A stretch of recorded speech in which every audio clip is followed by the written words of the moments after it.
తెలంగాణలో 14 ఎంపీలు, ఏపీలో 20 మంది ఎంపీలు గెలిపిస్తే రాహుల్ గాంధీ ప్రధానమంత్రి అవుతారన్నారు TPCC working president Jaggareddy.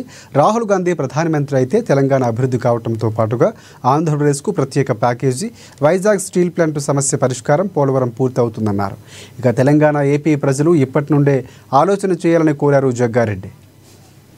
Corporation మన సేఫ్లో పరిపాలన కాంగ్రెస్ యొక్క కుటుంబం చేసింది, రాహుల్ గాంధీ గారి కుటుంబం చేసింది.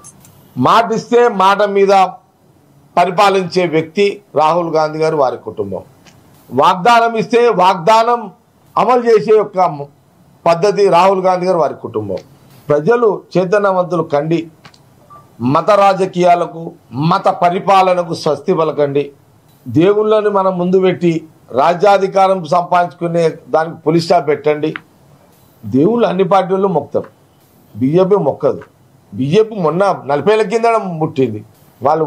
వీళ్ళు బీజేపీ పార్టీ పుట్టకముందు కాంగ్రెసే కదా ఈ దేశంలో ఉంది.